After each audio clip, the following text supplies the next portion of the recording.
Hey, good morning, everybody.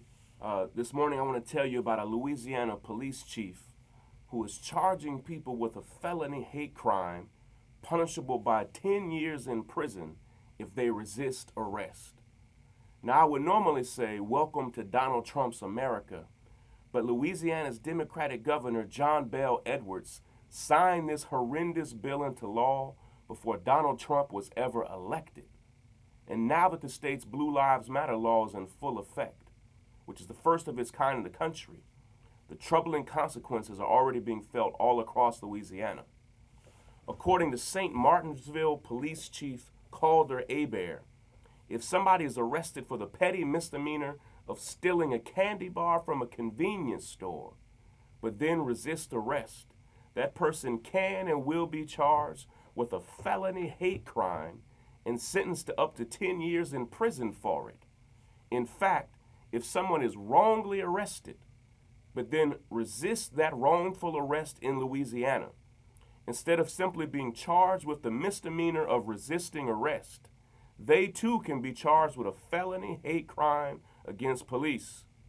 It doesn't matter if they actually hate police or not, which would seem to be a necessary requirement of a hate crime. Resisting arrest is being made into a felony nonetheless.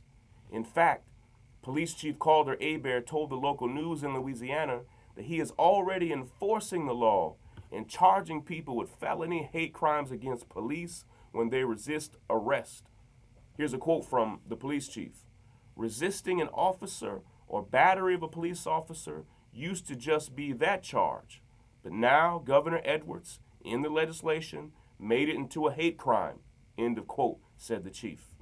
This, ladies and gentlemen, is why we have more people in prison than any other nation in the world. Not only that, but we currently have a higher percentage of our people in prison than South Africa did at the height of apartheid. Making resisting an arrest into a felony hate crime is preposterous. First off, the charge of resisting arrest is already outrageously nebulous and regularly abused by police who can deem even the slightest movement or word or failure to immediately reply to a command as resisting arrest. I knew a man who had a police dog biting him all over his body, including his genitals, who was then charged with resisting arrest because he did not remain calm and still while the dog bit him in the balls. I knew a woman who was charged with resisting arrest because of her sluggish behavior during a diabetic attack. I once shared a video of a black man who was charged with resisting arrest while he was in the middle of a stroke. These laws, like most laws in America, will be used to criminalize blackness itself. White police officers will disproportionately enforce this new felony hate crime statute against people of color. Conservatives will then say, oh, more people of color are being charged with this ridiculous felony because people of color resist arrest more. But we know that's not true. It's all so damn predictable. What I know is that when a young white kid who had too much to drink gets a little rowdy with police, this law simply won't be applied to him. That'd be too much. Instead, Louisiana's already crowded jails and prisons will continue to be overstuffed with black and brown bodies who did not endure their arrest in robotic silence, no matter how tight the cuffs or bogus the charge. Not only that, but I have a hunch that body cameras will now work consistently when they film these scenarios.